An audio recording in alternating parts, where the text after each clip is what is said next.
This is the Gulf State Park Interpretive Center. So it's a LEED Platinum facility. It's pursuing full Living Building Challenge certification, which means that we have to collect more energy than we're using. We're collecting and treating more rainwater than we're using. That's a 12-month certification process that we have to prove for 12 consecutive months that we're doing all that. And then they come through and they evaluate, and there's a long list of rigorous requirements involved in the construction process. So this panel of signs over here talks about all the different components of the Living Building Challenge. Once we have it set up and running, this computer screen will have kind of a running display showing how much solar energy we collected versus how much we're using. Behind you is an 11,000 gallon cistern that you can't miss because it's bright blue. So that holds all of our rainwater that we're collecting. So to your left, you'll see these buckets that are coming off the roof. That's one of our rainwater. So it's kind of a decorative feature, but also functional. Now at the other end of the building, we'll look, but we've got rain chains down there that are doing the same thing. And so the room to the right is where our water treatment facility system is located. We've got to have a certified water treatment operator on site to have water.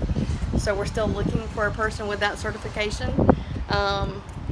But it's taking all the rainwater that we're collecting and running it through basically what's a municipal water utility system. And so it's treating it and testing it to make sure that it's potable drinking water. So we've got water fountains in the middle of the restrooms, and so that will be treated rainwater once it's up and running. So people will be able to come get a cool drink of water or refill their water bottle before they go back out to the trails or to the beach. So the whole building's designed to be interactive, where it's fun, educational stuff. So we've got the ring game, where kids of all ages can take a raindrop and follow it all the way through the system. So that's going to be fun. We've got more raindrops coming. So we're looking forward to having kids to talk about that. So this whole building was constructed using environmentally friendly materials, things that are friendly not only to the environment but to humans as well. So there was a long list of requirements that every piece of material that was used in this building had to be vetted. So every single ingredient had to be checked against this list of, it's called a red list of materials that we could not use. And so if there was something that they wanted to bring in, we had to check every single component of it to make sure that nothing was on that list. If they found something on that list, they couldn't use that product. And so it was a very intensive process just to design and build the building. So it's kind of designed to not be a huge building because it is pursuing that Living Building Challenge. So you kind of want to design it to make sure that it's not any bigger than you need it to be. So it's very limited as to what we have here. We've got our water treatment facility, which is required to treat the rainwater. We've got this beautiful porch and deck overlooking the Gulf of Mexico. On a particularly amazingly beautiful day, we've got a meeting space off to the right that we'll go in and take a look at. And that's kind of designed to be a community space, and so we can have different community groups here. We can do educational programming. And so the panel exhibits that will be along the wall in there talk all about the Living Building Challenge and more about how this building was designed to meet that.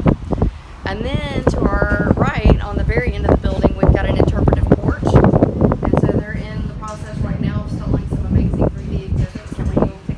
We will go look. If we want to walk and talk, we can do that.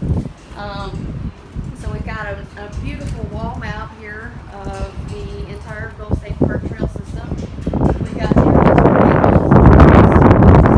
a great resource for folks that are coming in. We're connected directly with the pedestrian bridge that connects to the trail system. So as people are either here at the beach pavilion and they want to go explore the park, they can look at this map. We'll have brochures printed that have the same thing they can take with them. But then they can cross over the pedestrian bridge without having to cross the beach road and go explore these 28 miles. The frame was constructed out of sinker cypress, which are those old cypress trees that when they were in the process of milling many years ago, some of them wouldn't float downriver like they were supposed to, and so they would sink to the bottom. And so these trees have been buried in the mud for I don't know how many folks have located them. They haul them out. They have to mill them when they're still wet. And so then the map is constructed by a company out of Anniston called Southern Custom Exhibits. And so it's manufactured on metal that again is using all of those friendly materials. So the whole thing weighs about 4,000 pounds. Wow. So it's not only a large map, but it's also extremely heavy and is bolted to the building, so we're not worried about it falling over. So that's just one of the amazing exhibits. And so then we've got fun little things like this part of the building talks all about the solar energy. So we've got fun facts all related to that. And then this is one of my favorite walls over here. We've got bike parking because we want people to get off their bikes and just kind of spend some time in the shade, learning about the park. So we have all these great questions to get people thinking about how they're connected to nature. So there's 9 different ecosystems in Gulf State Park. And so these exhibits talk all about that. And so it starts with the creatures that live in the Gulf of Mexico, through our beach mice and sea turtles that nest on our beaches, or shorebirds, and then it goes all the way through the 6,150 acres that we have in Gulf State Park, all the 9 ecosystems, and talks all about the different things that you can find and how they're all connected.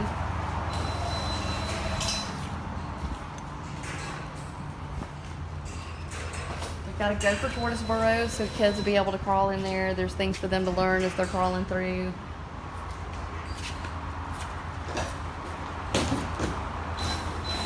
And this is going to be one of my favorite exhibits with the things that you can slide and learn under a magnifying glass.